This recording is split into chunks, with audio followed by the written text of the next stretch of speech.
Szeretettel köszöntök mindenkit a Pécsi Tudományegyetem International Seasons Afrika Szabad Egyetem első előadásán. Bagi Judit vagyok, politológus, szociológus. Igazából a pécsi kötődésemről azt érdemes elmondani, hogy a Pécsi Tudományegyetemen végeztem. Itt pécsi születésű vagyok, itt jártam gimnáziumba is. Hát pár éve már Budapesten élek, de szívesen járok vissza bármikor Pécsre. Ahogy látszik, az előadásomnak a témája nők helyzete Afrikában, fókuszban Ruanda. Ugye hát miért ezt a témát választottam? Azért ezt a témát, mert ez a doktori disszertációmnak is javarészt a témája. Hát senkit nem szeretnék ma a mai este folyamán, ha már így eljöttek, amit köszönök szépen, a doktori kutatásommal untatni részleteibe, úgyhogy én azt tűztem ma este ki célul, hogy egy ilyen érdekes és hát úgymond egy ilyen színes szagos előadást tartsak, sok-sok képpel tűzdelve arról, hogy mit csináltam én gyakorlatilag Ruandába, és kikkel beszélgettem ott, miket kutattam. 2015-ben és 2016-ban jártam kint. Igazából azt érdemes elmondani, hogy női civil szervezetek vezetőivel, országgyűlési politikusokkal, valamint különböző minisztériumoknak a képviselőivel volt szerencsém itt interjúzni. Igazából a témaválasztásomat az adta, hogy mindig érdekelt a nőknek a politikai szerepvállalása, meg hát a civil szerepvállalása is, és gyakorlatilag azt tudni lehet, hogy Ruanda az az ország, amelyben a legtöbb női politikus van számarányosan, de hát ezt el is fogom részleteibe majd mondani.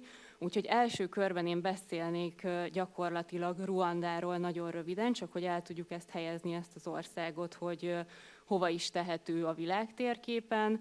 Utána beszélnék egy kicsit magukról, a ruandai politikusnőkről, majd pedig bemutatok néhány civil szervezetet, civil szervezeti képviselőt, taglalom majd a minisztériumokat is, azon belül a Honvédelmi Minisztériumot, illetve az elnökkel való találkozást, és a végén pedig pár olyan afrikai nőt mutatok be, akik béke Nobel-díjasok, vagy híres politikusok, és nagyon sokat tettek magukért az afrikai nőkért. Kérdésre a végén lesz majd lehetőség, és akkor azt mondom, hogy vágjunk is bele. Ugye itt található Ruanda, gyakorlatilag Kelet-Afrikában. Földrajzi szempontból Kelet-Közép-Afrikához tehető, politikai szempontból pedig a kelet-afrikai közösségnek a része. Ugye hát itt a térképen is jól látszik, hogy egy rendkívül pici országról van szó, Magyarországnál 3,5-szer kisebb, viszont a lakossága az meg 12 millió fő, ebből következik gyakorlatilag az, hogy egy igazán nagy népsűrűségű ország az, amiről szó van. Sokan ismerhetik már magát ezt az országot a népírtásról esetleg, ugye a Hutu és a Tutsi ellentétek miatt, ugye ez 1994-ben történt. Én most ebben nem szeretnék belemenni, mert ennek az előadásnak más a témája. Egy demográfiai vonatkozásban érdemes kiemelni gyakorlatilag ezt a népírtást a mi szempontunkból jelenleg, ugyanis hát sokkal, tehát ott körülbelül egy ilyen 500 000 és 800 000 ember vesztette életét, pontos adatokat nem tudunk, de ami itt fontos az az, hogy egy ilyen demográfiai egyenlőtlenség alakult ki. A népírtást követően gyakorlatilag a lakosságnak a 70%-a maradt nő. Tehát az ország 30%-a volt férfi, 70%-a nő. Ez pár kép, ezt csak azért hoztam ezt a néhány képet, hogy betekintést nyerhessünk abba, hogy hogy is néz ki ez az ország. Ezek javarészt a témavezetőm, dr. Tarrósi István, valamint a saját fotóim. Ez egy teljesen normális látkép Kigali belvárosában. Szintén Kigali belvárosa, tehát nem annyira szegény ez az ország feltétlenül, ahogy mi elképzeljük, tehát rendkívül jó infrastruktúrával rendelkezik például a belváros. Itt egy Simba szupermarket, ugye a név az oroszlán királyból ismerős lehet számunkra, és akkor például itt ezzel is csak azt szeretném érzékeltetni, hogy mennyire jó például a belvárosnak az infrastrukturális hálózata, hogyha a rurális vidéki térségekbe megyünk, akkor már nem feltétlenül ezt tapasztaljuk, de maga a belváros az nagyon jól fejlett, ezt ugye is nagyon tiszta, ahogy ezekből a képekből is érzékelhető.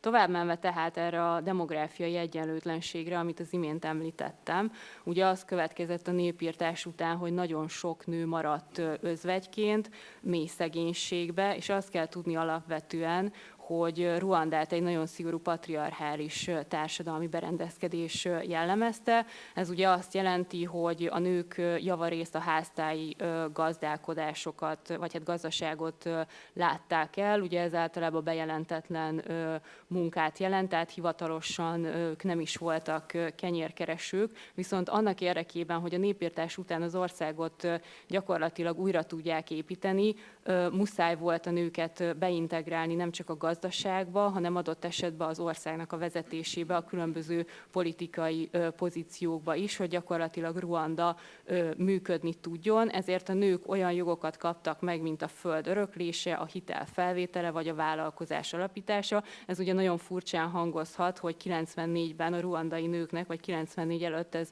nem adatott meg, de hát ez maga az igazság, és létrejött gyakorlatilag a Ministry of Gender and Family Promotion, ez a társadalmi nemekért és családért felelős minisztérium, valamint a ruandai nők parlamenti fóruma is. Ugye itt 95 és 2003 között egy úgynevezett posztkonfliktusos időszak az, amiről beszélhetünk. Ez volt az az időszak, amikor, amint említettem is, hogy gyakorlatilag különféle közpolitikai és törvényi intézkedésekkel segítették a nőket gyakorlatilag annak érdekében, hogy egy működőképes ország jöhessen létre. Hát ugye ez volt ennek gyakorlatilag az egyik oka, és ez annyira jól sikerült, hogyha lehet így mondani, hogy 2003-ban elfogadtak egy új alkotmányt, ami egy rendkívül liberális szellemű alkotmány, és gyakorlatilag már akkor 2003-ban az első demokratikusnak mondott, mert azért ugye itt nem egy olyan demokráciára kell gondolni, amit például Nyugat-Európában elfogadott, akkor gyakorlatilag már 48,8%-kal a világ élére került Ruanda, tehát 2003 óta itt foglal helyet a legtöbb női országgyűlési képviselő számarányosan, ahogy említettem is. Az államforma egyébként gyakorlatilag az elnöki köztársaság.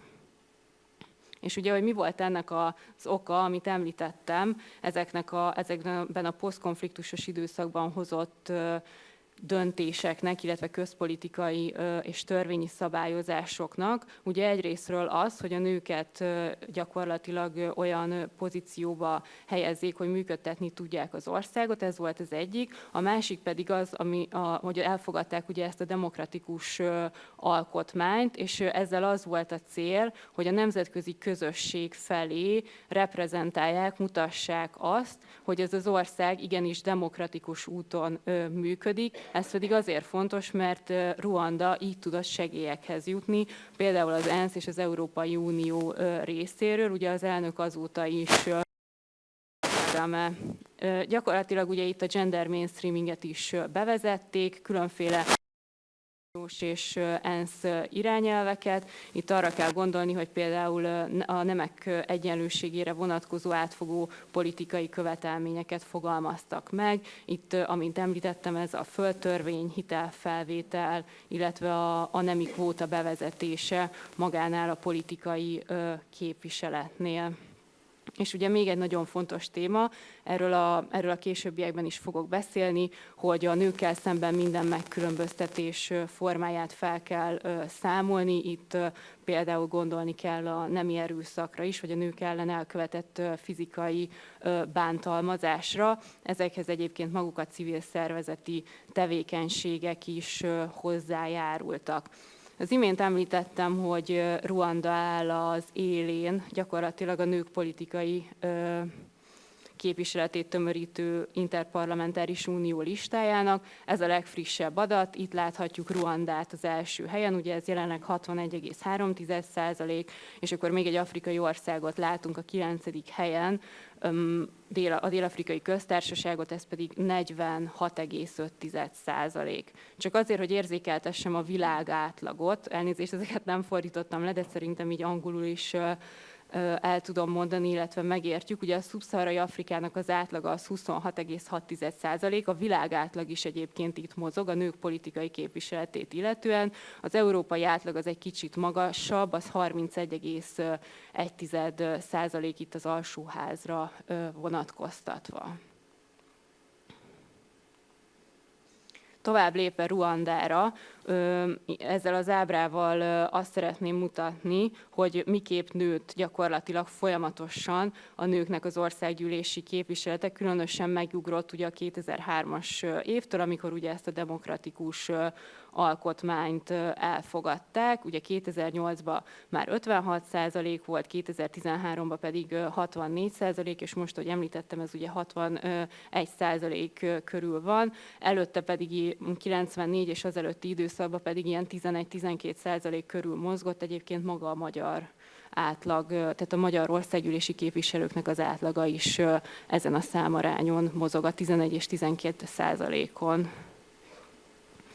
Itt a középső, ez egy saját készítésű ábra, itt a középső oszlop az, ami nekünk fontos, ez a gender machinerynek gyakorlatilag az intézményrendszere, hogy Ruandában egy külön intézményrendszert hoztak létre annak érdekében, hogy elősegítsék a nők emancipációját, illetve a társadalom, vagy hát a nemek közötti egyenlőséget, és akkor ezért ugye megalakult a Társadalmi Nemekért és Családért felelős minisztérium, megalakult továbbá, ugye ezek mind 2003-at, tehát a posztkonfliktusos időszaktól alakultak meg, a Nők Nemzeti Tanácsa, valamint a Társadalmi Nemek közötti egyenlőség megteremtésére irányuló programokat ellenőrző hivatal. Ez egyébként a Gender Monitoring Office, de hát ennél szebben nem tudtam lefordítani, és egyébként maga a női politikusok parlamenti fóruma, tehát itt egy rendkívül komoly intézményrendszer az, ami igazából a nőknek az emancipációját, illetve a női jogokat segíti elő. És akkor nézzünk meg pár női politikust, ugye több női politikussal interjúztam, de párukat nincs arra idő, hogy most mindegyiküket bemutassam, de néhányukról szeretnék azért szót szólni. Hát ugye ez a ruandai parlamentben készült, ugye itt egyértelműen azért nem akarok hazabeszélni, de hogy egy más jellegű, ugye az előbbi képen mutattam, ez a ruandai parlament, hogy mint akár a magyar országgyűlés, azért az nyilván egy szebben kinéző épület. Itt Anita Mutesi és Uvimana Konzolé az, akikkel gyakorlatilag fotózkodtam. Nagyon kedvesek voltak, szívesen beszéltek az életükről, tehát minden egyes interjú az élmény volt számomra. Őket együtt is interjúztattam, és akkor néhány ilyen fontosabb tényt, amit érdemes róluk elmondani. Ők mind a ketten például a ruandai hazafias frontnak a tagjai. Ugye ez az a párt, ami gyakorlatilag 94, tehát a népirtás leverése óta hatalmon van, és 2003 óta is az úgynevezett demokratikus választások során megválasztották ezt a pártot, amelynek Paul Kagame a vezetője. Ez idő óta is ez a párt az, ami dominál Ruandában. Ugye azt említettem, hogy itt egy látszat demokrácia működik, tehát úgynevezett ilyen többpárti pluralista demokrácia az, aminek a látszata fenn van tartva, de hát igazából inkább beszélhetünk gyakorlatilag egy ilyen valamilyen szintű autoriter rezsimről, de ez nem azt jelenti, hogy nem értek el nagy eredményeket, erre a végén majd ki fogok térni. Ugye mindkét politikus nő gyakorlatilag a kvótaszabályozásoknak köszönhetően jutott be a parlamentbe, ezek mind szerepet játszottak abba, hogy ők ezt a pályát válasszák. Ők tagjai a ruandai nők parlamenti fórumának.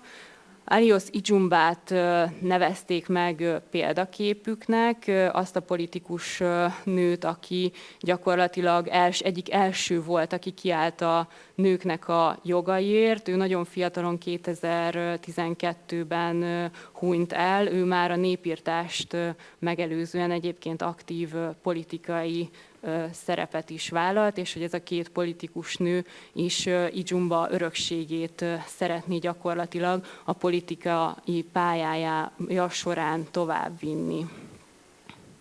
Agnes Mukasziwera, ő is egy rendkívül szimpatikus politikus nő, akivel beszélgettem. Ő ugye azt mondta, hogy nem hiszi, hogy ő tette le a voksát a politikai pálya mellett, hanem ő azt mondta, hogy egész egyszerűen az élet hozta úgy, hogy ő a politikai pályát válassza. Ő gyakorlatilag elefántcsontparton tanult, ez általánosságban jellemző egyébként azokra a politikus nőkre, akik Ruandában jelen vannak, hogy nagyon sokuk külföldön, akár Ugandában vagy más országokban végzett tanulmányt. Ő a sport és a fiatalok oktatása szakirányon gyakorlatilag végzett, és úgy érezte, hogy kötelező hazautaznia azért, hogy segítse a ruandai népet, és hogy szolgálja a ruandai népet. Tehát még egy ilyen fontos pont, hogy számos politikus nő, tehát most azért mondom azt, hogy politikus nő, mert én elsősorban nőkkel interjúztam, egyetlen egy férfi politikus volt, akivel interjúztam, hogy külföldön volt akkor, amikor maga a népirtás történt. Ugye mi ennek az oka? Az, hogy nagyon sokan tuszi származásúak, és ugye a tuszi származású emberek már gyakorlatilag a népirtás előtt elmenekültek Ruandából azért, mert különféle erőszakos cselekedeteket hajtottak végre ellenük, majd akkor, amikor ugye Paul Kagame, aki egyértelműen hát ugye a tuszi népcsoportból került ki, gyakorlatilag hatalomra került, akkor ők visszajöttek, amikor a ruandai hazafias front hatalomra került, így érezték magukat biztonságban, meg természetesen a népirtás leverését követően is ugye béke teremtődött meg az országba, és azt ugye hozzá kell tenni, ahogy ott a képeken is mutattam az előadásnak az elején, tehát egy rendkívül stabil rendszerről van szó, akár katonai, akár rendőri szempontból, tehát turista látványosság, illetve turista utak is nagyon, tehát hogy nyugodtan el lehet látogatni, akár turistaként is Ruandába, például ezt most nem mondtam el az elején, de az egyik ilyen úti célként, vagy hát a fő turista attrakció az ezüsthátú gorilláknak a megtekintése, amit a szabadba lehet megtekinteni különféle túrák során, valamint szintén a szafari az, ami még egy ilyen másik turista látványosság. De ugye visszakanyarodva Agnes Mukaziwerához, ő a legnagyobb sikerét abba látja, hogy egy ilyen sportszervezetet alapított gyakorlatilag a ruandai nők számára, és 2003 óta országgyűlési képviselő. Akkor most áteveznék a civilekhez. Ugye, amint említettem, több civil szervezet is aktív tevékenységet folytat Ruandában. Érdemes őket elkülöníteni azt szerint, hogy bár ennek az előadásnak most nem ez a célja, tehát ezt csak így érdekességképpen mondom el, vannak olyan civil szervezetek, amelyeket a kormány támogat, és adott esetben nemzetközi szervezetek is támogatják, illetve vannak olyan civil szervezetek, amelyeket adott esetben egy külföldi országnak a kormánya támogat. Ilyen például a Nyamirambo Women's Center is, ami a Kigalinak a muszlim negyedében található. Én nekem nagyon-nagyon tetszett ez a civil szervezet. Ugye ez egy életkép itt a szervezetről. Ez 2008-ban alakult, ugye Nyamirambo, az Ruandának a muszlim negyede. Abból a célból alakult, hogy segítse a hátrányos helyzetű nőket. A szlovén külügyminisztérium támogatja ezt a szervezetet, és önálló bevétellel is rendelkeznek. Itt az írni, olvasni tudás, francia, angol nyelv, számítástechnika, varrás az, amit tanítanak. Ugye itt megint arról van szó, hogy a népírtást követően nagyon sok megüzvegyült nő maradt egyedül, akik semmilyen fajta képesítéssel nem rendelkeztek, és ebbe akár beletartozik az is, főként az idősebbeknél, hogy sem írni, sem olvasni egyszerűen nem tudtak, és ezek azok a civil szervezetek, amelyek egyértelműen fel tudják karolni ezeket a nőket, és őket tudják segíteni. Ami nekik egy nagyon, itt a Umugeni az ő vezetőjük, vele is készítettem egy interjút. Ugye így néz ki például a könyvtáruk, itt ezek is saját fotók, tehát Taros Istvánnak a fotói, itt éppen ugye varnak, ugye ezt megengedték nekünk, hogy lefényképezzük, de egy másik profiljuk az maga az idegenvezetés, tehát én ezt egy nagyon jó ötletnek tartom, hogy turisták részére is a városba, meg a muszlim negyedbe különféle túrákat tartanak a turistáknak, és így gyakorlatilag ugye arról van szó, hogy az olyan helyeket is ugye meg tudják látogatni a turisták, amelyeket alapvetően az útikönyv szerint ők nem feltétlenül találhatnának meg. Ennek része továbbá az, hogy például egy ebédet főznek nekik, illetve szállást is biztosítanak, és ez azért nagyon szimpatikus, mert itt ezeknek a helyi nőknek gyakorlatilag őket támogatja az ember azzal, hogyha befizet egy ilyen túrára. Ami nagyon tetszett, még itt én is vásároltam pár táskát, tehát gyönyörű gyerekruhákat, táskákat készítenek,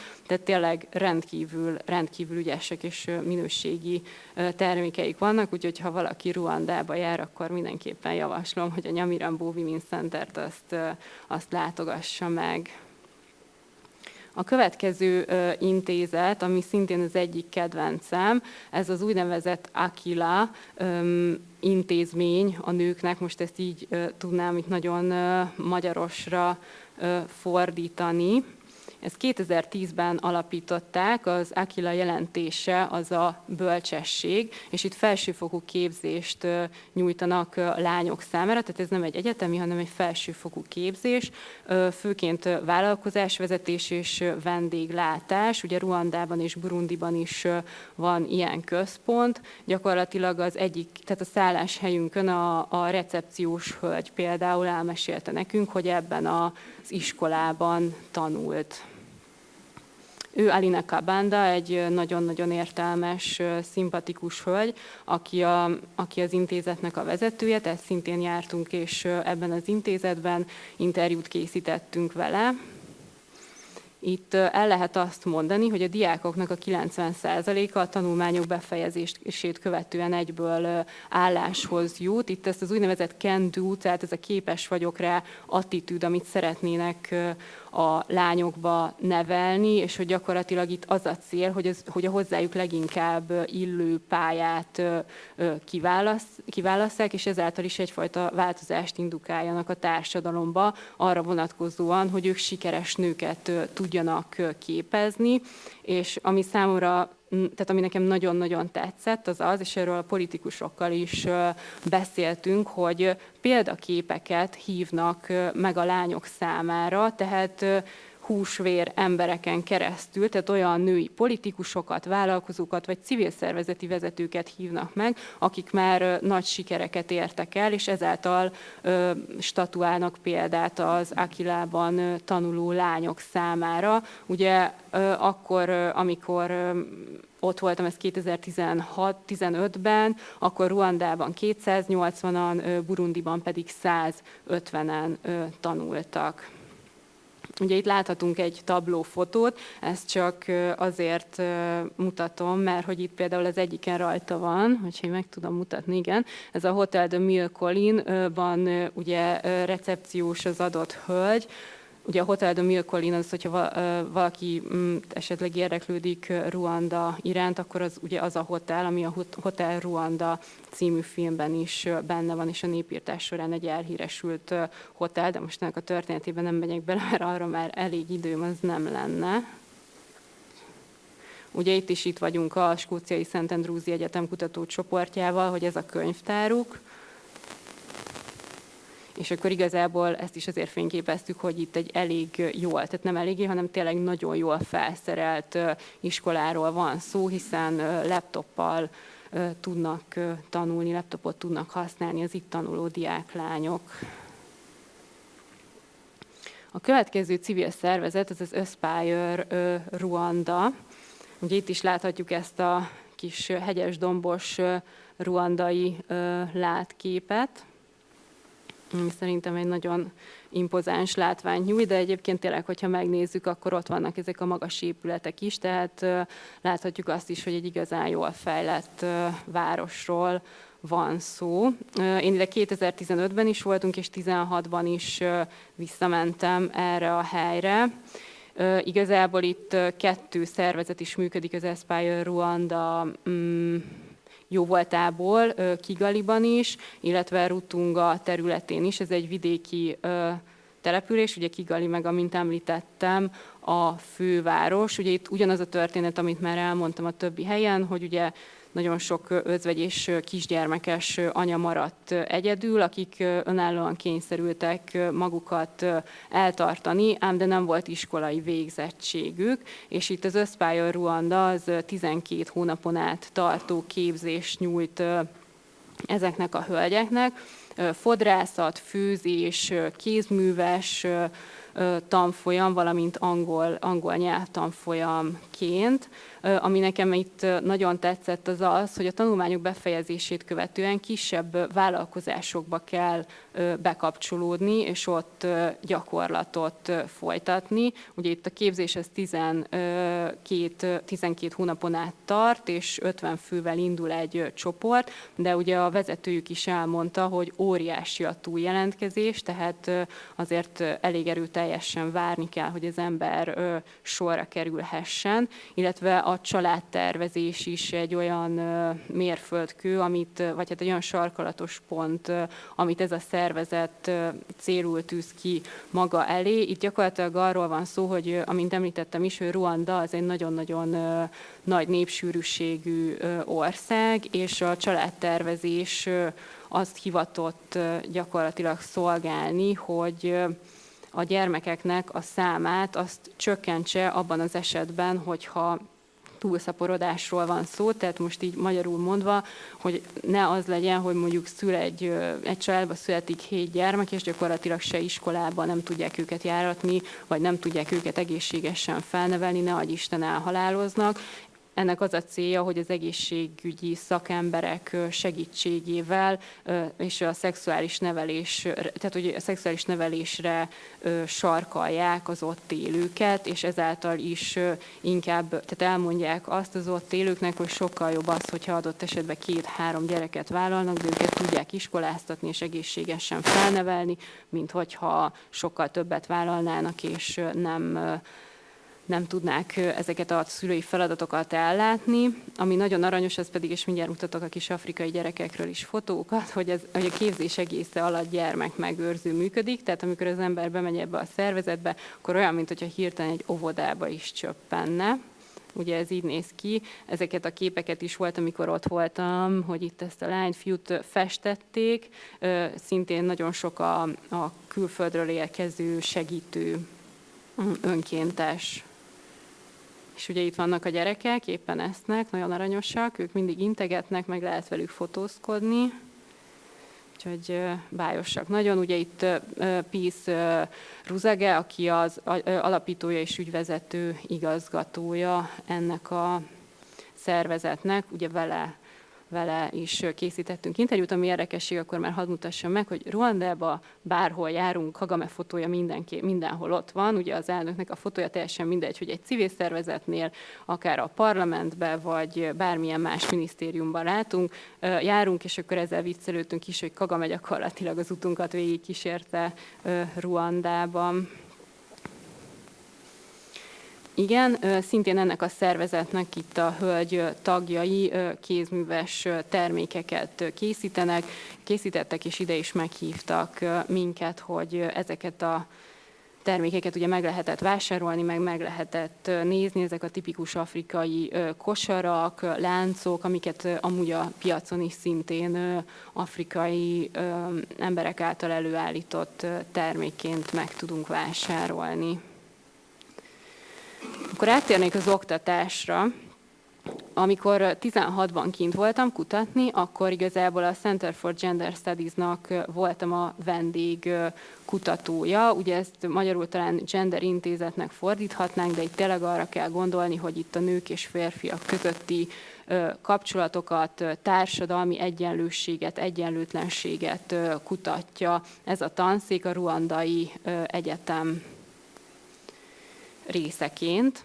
Ez egy nagyon új szak, ez 2009-ben alakult, és az a céljuk, hogy gyakorlatilag a tanulmányaikat befejezők a társadalmi nemek kérdéskörét kiemelten kezelő közpolitikák kialakításában és menedzselésében tudjanak szerepet vállalni, tehát itt akár az említett minisztériumnál, vagy a Gender Monitoring Office-nál el tudjanak helyezkedni. Igen, ugye itt is van a társadalmi nemekért és családért felelős minisztérium, vagy akár a civil szervezeteknek az alkalmazásába kerülhessenek. Itt egy 1,5 éves mesterképzésről van szó, rövidesti kurzusok azok, amiket itt hallgatnak a hallgatók, én is részt vettem pár ilyen előadáson, meg ott is bemutattam a kutatási témámat, amikor másodjára kint voltam. Ő volt a kinti témavezetőm, ő Jolie Rubagiza, őt egyébként hála Istennek meg is hívtuk az egyik afrikanisztikai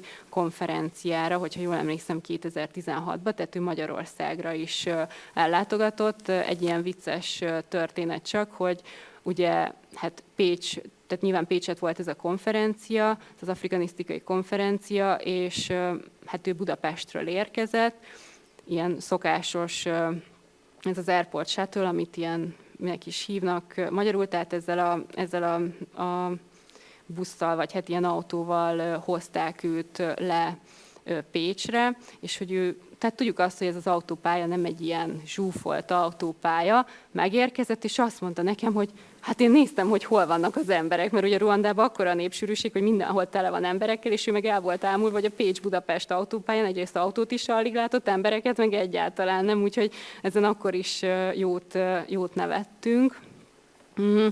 Valójában itt, amit szerintem érdekes kiemelni, az az, hogy ezen a szakon több a női hallgató, és gyakorlatilag egy olyan aspektusa is van ennek az egész történetnek, amiről eddig beszéltem, hogy itt ugye a kvótarendszerrel, meg a nők erőltetett emancipációjával szemben ugye megjelennek az ellenérzések sokszor a férfiak részéről, akik azt szeretnék, hogy inkább a tradicionális szerepeket állítsák vissza. Ezeket egyébként a minisztériumban is, illetve a Gender Monitoring Office-ba is hallottam erre vonatkozóan meglátásokat, és az volt erre a válasz, hogy egy úgynevezett mindset, tehát egy ilyen gondolkodásmód átalakítására van még szükség, ugyanis a társadalom maga az nem tudott adaptálódni még ezekhez a nagyon gyors törvényi és közpolitikai döntésekhez, tehát egy társadalomnak az alkalmazkodáshoz mindig sokkal több időre van szüksége, és ezért a jövőben, meg hát jelenleg is az a cél, hogy különféle fórumokon ezeket a problémákat így meg tudják beszélni, és úgymond párbeszéd útján népszerűsíteni tudják a társadalomban. De ugye ezt is ő is elmondja, mint ahogy mindenki más, tehát a Jolie Rubagiza is elmondta az interjúban, hogy Ruanda erején felül és nagy eredményességgel teljesít az elmúlt 20 évben a nők és férfiak közötti egyenlőség megteremtését illetően. Tehát ezt tényleg én is azt gondolom, hogy ez megkérdőjelezhetetlen. Ugye itt még talán annyit érdemes elmondani, miközben itt átkötöm a következőhöz, hogy a tradicionális női szerepek azok inkább a vidéki térségekben jelennek meg. Tehát Ruandában is, Kigaliban hogyha bent vagyunk a belvárosban, akkor csinosan öltözött, tényleg bárhol lehetnénk, magasan edukált hölgyekkel találkozunk ezekbe az intézményekbe, a parlamentbe, viszont elmegyünk 20-30 kilométert bármelyik irányba, a különböző vidéki térségekbe, és ott pedig már fogad minket az úgynevezett tipikus, vagy hát ahogy mi sokszor Európából tehát jegyzem meg, hogy hibásan látjuk akár azt a tipikus afrikai nőképet, hogy mezitláb, szalad a gyerek, mezitláb, szalad a hölgy fején a kosárral, tehát óriási ellentét van a városi és a vidéki, akár nők között, akár iskolai végzettséget, alapvető bevételt illetően, stb. Stb. Akkor most áttérnék a Honvédelmi Minisztériumra. Ugye itt volt szerencsénk 2015-ben James Kabarebe-vel találkozni, aki az akkori honvédelmi miniszter volt, ő 2010 és 2018 között töltötte be ezt a tisztséget, és ami miatt én nagyon fontosnak tartom, hogy ő is teljesen gyakorlatilag mint egy szakértő úgy tudott nyilatkozni a férfi és női kérdésekről, akár itt a különböző bántalmazásokról, illetve a nemek közötti egyenlőségről, az egyenlőség megteremtéséről. És ugye a Gender Desk az azért jött létre, hogy csökkentse a nők ellen elkövetett erőszakoknak, vagy adott esetben nemi erőszakoknak a számát, és a UNDP statisztikái szerint ezt elmondhatjuk, hogy a ruandai nők 1/3 érte a férfi rokonok által elkövetett testi sértés. Ugye ez egy nagyon magas szám, általában ezek a számok a szubszaharai Afrikában magasabbak, mint egy nyugat-európai államban, de szerintem ezzel senkit nem leptem meg. Itt gyakorlatilag 2005 óta a rendőrségnél, 2008 óta pedig a ruandai védelmi erőknél van egy ilyen együttműködés ezekkel a nemzetközi női szervezetekkel, annak érdekében, hogy csökkentsék a nők ellen elkövetett erőszakot, és hatékonyabb fellépést biztosítsanak. Itt akár egy ilyen 24 órás őrjáratról is van szó, valamint egy forró drótról. Az azt jelenti, hogy ezt a telefonszámot bármikor lehet hívni, és gyakorlatilag a katonák, vagy pedig a rendőrök a segítségükre sietnek az illető hölgynek, vagy hát nyilván, hogyha férfiról van szó, akkor férfiról, és hogy amit még itt érdemes elmondani, az az, hogy ezek az Isana One Stop centerek is működnek. Ez azt jelenti, hogy olyan központokat is létrehoztak, ahol erre ők nagyon büszkék, amit szerintem teljes mértékben meg lehet érteni, ahol például van orvos, pszichológus, rendőr, mindenféle ellátás, és a szükséges szakemberek, hogyha adott esetben történik egy ilyen nemi erőszak, akkor több ilyen központ működik az országban, akkor egy központba tudják azt az esetet kivizsgálni, illetve annak az adott hölgynek a segítségére sietni, és ne az legyen, hogy adminisztratíve egyszerűen elsikkad ez az ügy. Magához még a Honvédelmi Minisztériumhoz azt érdemes elmondani, hogy képzést tartanak a társadalmi nemek, tehát itt a nők és férfiak közötti egyenlőségről a katonatiszteknek, illetve a helyi védelmi erők képviselői és civilek képviselői számára. Szerintem ez is szintén egy nagyon fontos adat, hogy a katonanők 2005 óta férfi társaikhoz hasonlóan egyenlő bérezéssel vesznek részt az ENSZ békefenntartó akcióiban, legyen szó Észak-Dél-Szudánról, Elefántcsontpartról, Libériáról, vagy a Közép-afrikai Köztársaságról is. És itt ugye szintén az, hogy nőtt a nők ellen elkövetett erőszakok bejelentésének a száma, ez ugye nem feltétlenül azt jelenti, hogy több is volt az erőszak. Itt arról van szó, hogy legalább ezeket az erőszakokat bejelentik, amit én azt gondolom, hogy egyértelműen köszönhető a rendőrség és a katonai erőknek a pozitív szerepvállalásának. Ugye itt egy ilyen érdekes adat, hogy 2005 és 2014 között összesen 446 hivatásos női tiszt vett részt az ENSZ és az Afrikai Unió békefenntartó akcióiban. Tehát ezt Kabarebe és a honvédelmi miniszter elmondta, hogy itt nem arról van szó, hogy ezeket a nőket inkább, tehát nem arról van szó, hogy feltétlenül a frontra szeretnék küldeni, hanem arról, hogy ők gyakorlatilag a békefenntartó akciókban is aktívabb szerepet vállaljanak, mert nagyon jó visszajelzések vannak abban a tekintetben, hogy tényleg sokszor könnyebben tudnak ezekben, és jobban tudnak szerepelni ezekben a béke tárgyalásokban, mint akár a férfi társaik, ugye ezt mondta a honvédelmi miniszter.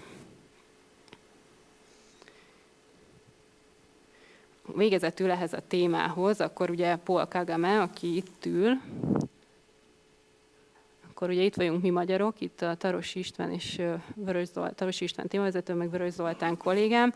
Ugye hát ez egy óriási dolog volt számunkra, hogy 2015-ben a skóciai Szent Andrewsi Egyetemnek köszönhetően, kutatócsoportjának köszönhetően, vagy az ő szervezésüknek köszönhetően Paul Kagame, az elnök a kabineti tárgyalótermébe hívott meg minket. Ugye azt mondtam, hogy itt van Paul Kagame, ő pedig az akkori oktatási miniszter, és hát ugye nem csak ő beszélt, hanem mi is kérdezhettünk. Ez 15-ben volt.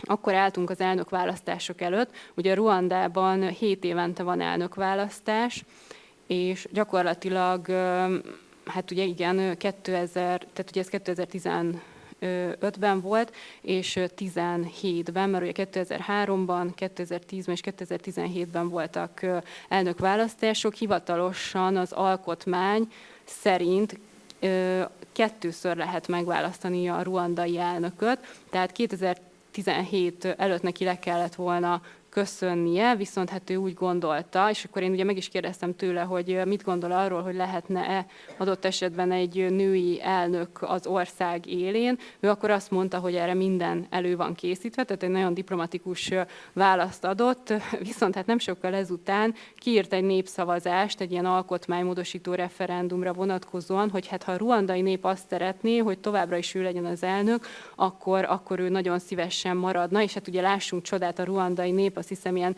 97-98, most nem tudok pontos adatot mondani, százalékos arányon úgy gondolta, hogy Paul Kagame maradjon az elnök. Tehát ezek a szavazások azért érdekesen szoktak zajlani ezekben az afrikai országokban, ilyen magas számarányban, és akkor gyakorlatilag egy ilyen referendummal továbbra is ő maradhatott az elnök, őt választották meg a későbbiekben is, tehát még mindig Paul Kagame Ruanda elnöke, de nagyon, nagyon pozitív benyomásunk volt tényleg arról, hogy így a rendelkezésünkre állt és fogadott minket, ennek nagyon-nagyon örültünk.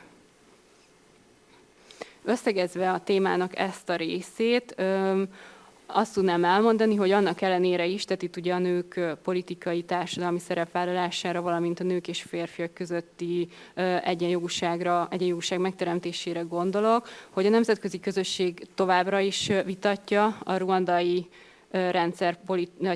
ruandai politikai berendezkedés demokratikus voltát, viszont úgy tűnik, hogy Kagaménak a reformjai azok beváltották a hozzájuk fűzött reményeket, és tényleg óriási fejlődés az, amin keresztül ment az ország. Azt lehet mondani, hogy szubszaharai Afrika tekintetében mindenképpen az élvonalba küzdötte fel magát. Ezt nem mondtam az előadás elején, de itt azért fontos azt is megemlíteni, hogy Ruandát egyébként Afrika Svájcának is nevezik, nem véletlen. Akkor ígértem még pár női portrét a végére. Igen, még ez pont bele fog férni az időmbe. Ő itt Agathe Uwilingiyimana, egy nagyon-nagyon híres ruandai politikus nő. Ugye sajnos ő 94-ben a népírtás során meghalt. Ugye 93 és 94 között egy nagyon rövid időszakra Ruanda ügyvivő miniszterelnök asszonya is volt. Ugye ő volt az első nő, aki ezt a szerepet betöltötte ebben az országban. Ugye ő mindig azért küzdött, hogy felszámolja a két etnikum, tehát a hutuk és a tuszik közti ellentétet, azért küzdött továbbá, és azért harcolt, hogy az oktatási rendszerben is egyenlő arányban lehessenek a hutuk és a tuszik, ne okozzon hátrányt, tehát hogy ne szoruljon ki az oktatási rendszerből egyik etnikum sem.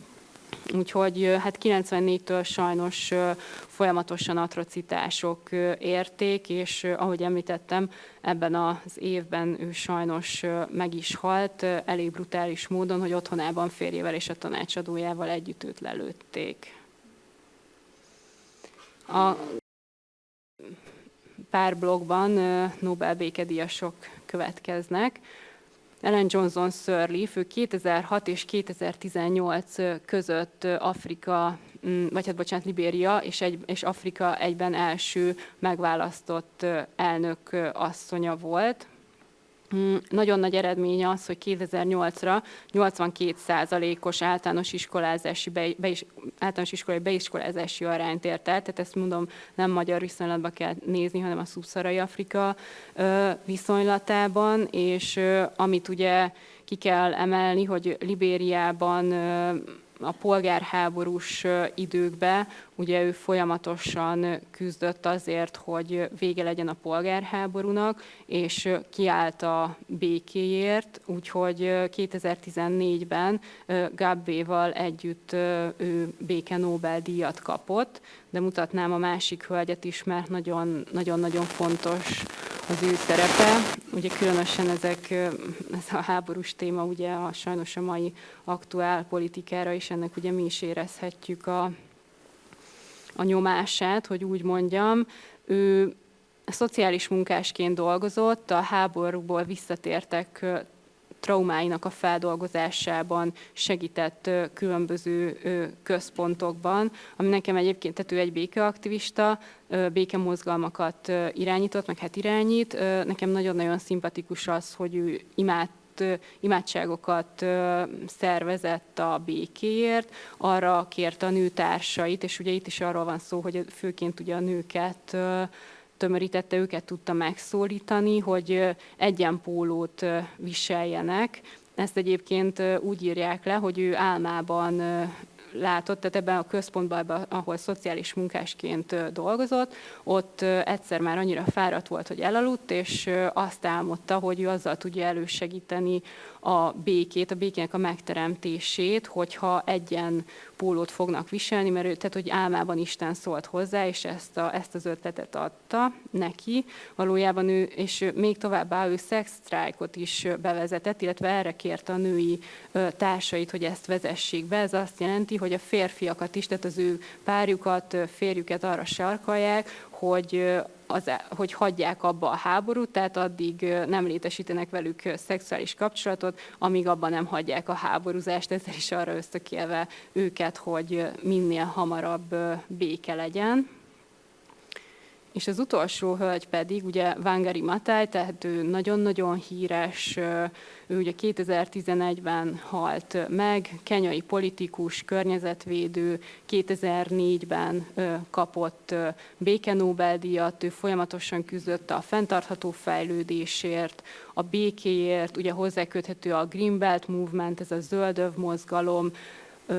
Ugye az volt neki a célja, hogy minél több fát ültessenek. Kenya és más afrikai országokban összesen 30 millió fát ültetett, ő egyébként 1 milliárdot szeretett volna, de hát ugye sokan tovább folytatják a tevékenységét. Az ENSZ bizottságokban is mindig felszólalt a fenntartható fejlődés érdekében, és azt mondta, tehát, hogy ő is ugye a Gandhinak azt az idézetét igazából szívlelte meg, és szerette nagyon, hogy ő mindig azt mondta, hogy légy te a változás, amit másokban látni szeretnél, és azt gondolom, hogy az ő munkássága az egyértelműen azt mutatja, hogy ő teljes mértékben ezt meg is valósította a többi említett hölgy társával együtt.